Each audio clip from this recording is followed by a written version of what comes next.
오늘 모세는 자신의 교훈이 비는 비 또는 이슬과 같다고 이야기합니다.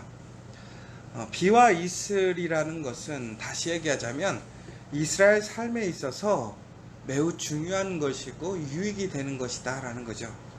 근데 이 사람이 참 나쁘끄러운 얘기 아닌가요? 내 얘기가 이처럼 귀하고 중요한 얘기니까 잘 들어, 이런 얘기를 한 거예요. 그런데 오늘 이 이야기는 모세가 단순히 자기의 이야기, 자기의 말을 이야기하는 것이 아니라 오늘 모세는 어제 보았던 하나님의 말씀을 노래로 만들었던 그 노래의 엄밀히 보면 가사이죠. 가사를 다시 한번 낭송하고 있습니다. 그러면서 지금 그가 이야기하는, 그가 낭송하는 이 이야기, 그 하나님의 말씀을 잘 들으라는 거예요. 그러니까 결국은 하나님의 말씀이 결국은 비와 이슬과 같이 우리에게 생명이고 또 우리에게 가장 유익한 것이니까 지금 귀 기울여서 잘 들어라 라고 얘기를 하고 있습니다. 여러분, 하나님의 말씀이 이처럼 우리에게 생명이고 유익이 됨을 다시 한번 기억하셨으면 좋겠습니다. 그런데 오늘 이제 모세가 오늘 우리에게 귀 기울여 들으라고 하는 이야기의 핵심이 뭐냐? 바로 하나님에 대해서 다시 한번 이야기하고 있는 거예요. 그 노래는 하나님이 누구셨는지 다시 한번 이야기하고 있다는 것이죠. 이 노래의 가장 핵심은 바로 하나님은 완전하시고 그의 모든 길이 정의롭고 진실하고 잘못하시는 일이 없으시며 공의로우시고 올바르시다 라고 얘기를 하고 있다는 것입니다. 이런 하나님이 바로 우리에게 약속을 주셨다. 그러므로 이 약속, 이 말씀을 잊지 말라라는 거예요. 그런데 오늘 이스라엘 사람들은 어떻게 합니까? 오히려 이런 하나님을 향하여서 악을 행하고 하나님의 자녀가 아니 되고 흠이 있고 삐뚤어진 세대가 되었다라고 얘기를 하는 거예요. 모세와 여호수아에게 이제 마지막으로 하나님께서 말씀하셨어요. 그리고 이제 미래의 이스라엘 사람들에 대한 모습도 이야기하셨어요.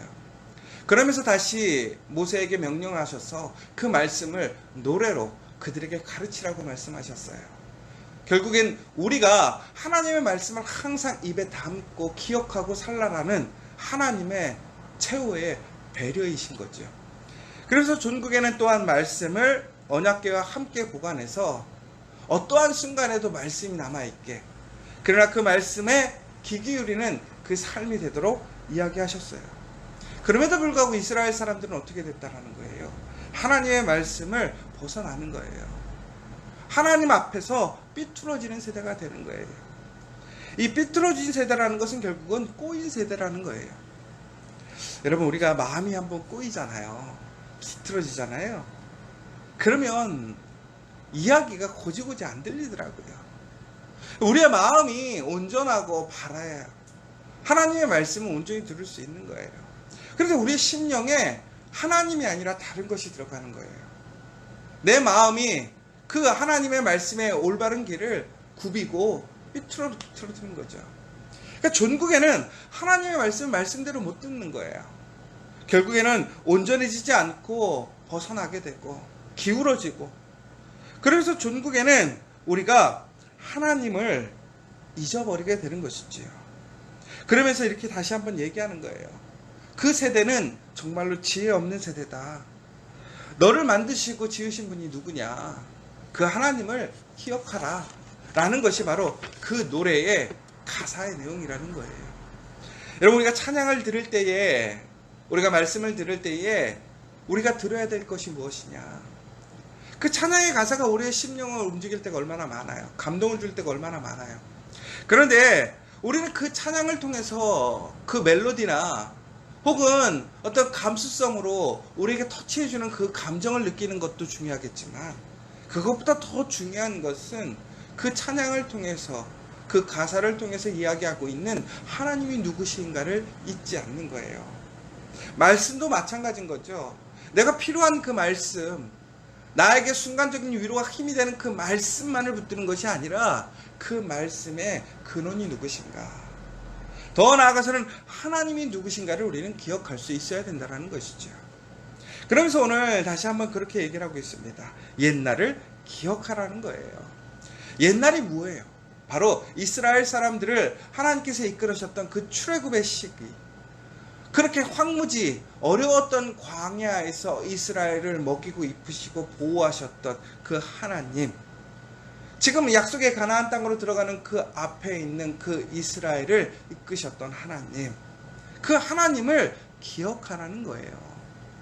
더 나아가서 역대의 연대를 생각하라는 건 뭐냐? 세대를 넘어서 일하시고 역사하시고 하나님의 그 약속이 동일함을, 그래서 우리가 시간이 흐르고 흐를수록 오히려 하나님을 잃어버리는 것이 아니라 오히려 그 시대마다 하나님을 생각하고 묵상함으로 하나님께 영광을 돌리고 하나님을 기억하는 세대가 되라는 거예요. 그래서 너희들이 모를 때에, 어려울 때에 그 아비에게 물으라는 거예요. 그런데 아비가 누구냐? 결국은 하나님을 경험했던, 하나님을 기억하는 세대, 그들에게 물으라는 거예요. 결국은 하나님의 약속은 그 아버지 세대에, 그 윗세대에, 바로 이전의 세대에 역사하셨던 것처럼 그 말씀은 생동감 있고 살아있기 때문에 오늘도 동일하게 그 말씀을 묻는 사람들에게는 동일한 역사로 일어난다는 것을 이야기하는 것이죠. 그러므로 오늘 이 이야기가 바로 우리에게 비와 같은 거예요. 이슬과 같은 거예요. 우리의 목을 치워주고 우리의 생명을 이어주고 우리가 열매 맺게 하는 그 근원이 될 수 있다는 것이죠. 그런데 여러분, 여기서 우리가 중요한 한 사실이 있는 것 같아요. 뭐냐? 모르면 물어야 돼요. 어려울 때는 물어야 된다는 거예요. 누구에게? 하나님께 물어야 된다는 거예요. 그런데 오늘 하나님께서는 누구에게 물으라고 그랬냐? 그 아버지에게, 그 어른들에게 물으라고 얘기를 했어요. 여러분, 어찌 보면 질문하는 세대가 있다는 것이 복입니다.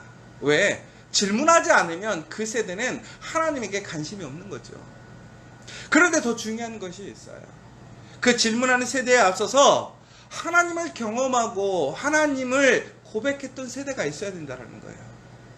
무슨 얘기냐면, 질문하는 세대가 아버지나 어른들에게 물었습니다. 하나님이 누구십니까? 우리가 이러할 때 어떻게 해야 됩니까? 물었을 때에 바로 옛날을 기억하고 역대의 연대를 통해서 일하셨던 그 하나님을 경험했던 그 사람들이, 하나님은 말이야, 이렇게 이야기할 수 있을 거 아니에요. 우리의 하나님은 말이야, 나의 하나님은 말이야, 이런 분이시란 말이야 라고 얘기할 수 있어야 될 거 아니에요. 그런데 여러분, 정말 우리는 그러한 질문이 있을 때에 그것에 대답해 줄 수 있는 세대인가라는 거예요.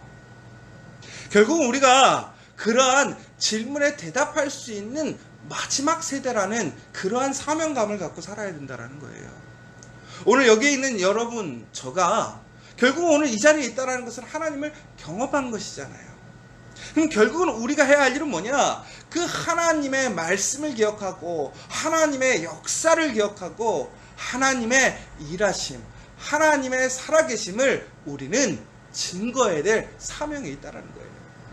그래서 누구든지 우리에게 와서 물을 때에 우리가 그것에 대해 하나님에 대해서, 그 하나님의 말씀에 대해서 이야기할 수 있는 그 사람, 그 공동체가 진정으로 복이 있는 사람이라는 것이지요. 여러분, 그것을 통해서 여러분이 대답이 될 수 있는 삶이 되기를 원합니다. 더 나아가서는 바로 그 대답을 통해서 다시 세워지는 다음의 세대, 질문할 수 있는 세대들이 있기를 원합니다. 그러면 그 다음 세대들이 질문을 하려면 어떻게 해야 될까요? 우리가 그 질문할 수 있는 대상이 되어야 된다는 거예요.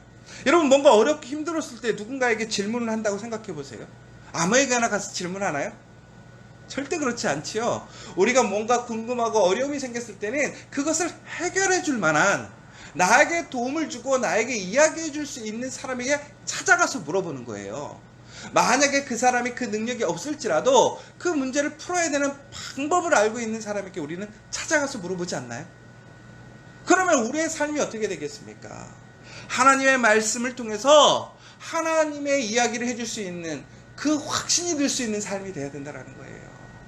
여러분, 바로 그 사람이 복 있는 사람이고, 그렇게 살아갈 때 우리에게는 하나님의 말씀의 역사가 일어난다는 거예요. 여러분, 오늘 여러분들이 그 대답에 증거가 되는 사람들이 되시기를 간절히 소망합니다.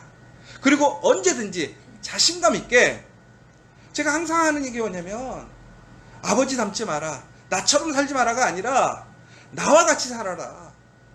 내가 하나님을 믿고 살았던 것처럼 너희도 하나님을 믿고 살아라라고 당대하게 자신있게 얘기할 수 있는 그 사람이 되어야 된다는 거예요. 그러면 그 가정은 결코 무너지지 않습니다. 그 일터는 절대로 흔들리지 않아요. 위기가 올 수는 있어요. 시험이 올 수는 있어요. 그러나 그 사람은 하나님이 함께 하시기 때문에 결코 낭망하거나 패배하지 않아요.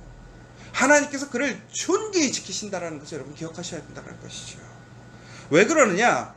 하나님께서 결국에는 이스라엘을 어떻게 인도하셨는가라는 부분에 대해서 오늘 보면 10절, 11절, 12절, 그리고 13절, 14절에 나오고 있습니다. 다시 한번 읽어볼게요. 여호와께서 그를 황무지에서 짐승이 부르짖는 광야에서 만나시고 호위하시며 보호하시며 자기의 눈동자같이 지키셨다다. 마치 독수리가 자기의 보금자리를 어지럽게 하며 자기 새끼 위에 너풀거리며 그의 날개를 펴서 새끼를 받으며 그의 날개 위에 그것을 엎는 것 같이 여호와께서 홀로 그를 인도하셨고 그와 함께한 다른 신이 없었도다. 여호와께서 그가 땅의 높은 곳을 타고 다니게 하시며 밭의 수산을 먹게 하시며 반석에서 꿀을, 굳은 반석에서 기름을 빨게 하시며 소의 엉긴 젖과 양의 젖과 어린 양의 기름과 바산에서 난 수량과 염소와 지극히 아름다운 밀을 먹이시며 포도즙의 붉은 술을 마시게 하셨도다. 아멘. 여러분, 하나님이 우리를 이처럼 지키시고 보호하시고 복을 주시는 거예요. 은혜를 주시는 거예요. 그 사람이 누구예요? 결국은 그 대답하는 세대, 하나님을 기억하고 이야기할 수 있는 세대에게 하나님이 복을 주시는 거예요. 그런데 이스라엘 사람들은 어떤 거예요? 그 모든 것을 하나님이 홀로 인도하셨어요. 그런데 하나님이 아닌 다른 것에 대해서 섬기고 우상하고 기대고 있더라는 거예요. 여러분, 그 모든 역사, 나를 지키시고 보호하시고 인도하시는 그분은 홀로, 하나님 홀로 나를 지키시고 인도하셨다는 거예요. 나를 도우셨다는 거예요. 나를 사랑하셨다는 거예요. 그 누구도 나를 도와주지 않았는데 오직 하나님만이 나를 도우시고 나를 지키셨는데 이스라엘은 어쩌다라는 거예요. 나에게 도움을 주지도 않고 아무 능력도 없는 그런 우상을 섬기게 되었다라는 거예요. 그러므로 그 하나님을 기억하라는 거예요. 그런데 여러분, 여기서 아주 중요한 얘기가 하나가 있어요. 뭐냐? 하나님께서 자기의 민족 기업을 주실 때, 인종을 나누실 때에, 이스라엘 자손을 나누실 때에 그 분깃의 기준이 되는 것이 누구냐? 이스라엘이라는 거예요. 여기서 오해하지 말아야 할 것은 이스라엘만이 특별한 것이 아니라 바로 그런 모든 세상을 하나님의 그런 계획 안에서 나누실 때에 거기에 기준이 되는 사람들이 있었어요. 누구냐? 이스라엘이었어요. 그럼 다시 얘기하자면 바로 이스라엘은 하나님의 분깃이요 하나님의 선택된 백성이라는 거예요. 그들이 위대한 것이 아니라 그들이 하나님께 선택받았기 때문에, 하나님이 그들을 사랑하셨기 때문에 그들이 하나님 앞에 이러한 복과 은혜를 누리게 되었다라는 거예요. 그런데 그 이스라엘이 누구와 같느냐? 야곱과 같다라는 거예요. 그러면 여러분, 야곱이라는 사람이 어떤 사람이냐? 야곱이 특별한가요? 아니에요. 야곱은 우리와 동일해요. 우리의 성정이 비슷해요. 그런데 그가 하나님께 선택을 받음으로 하나님의 복을 누리게 되었다라는 거예요.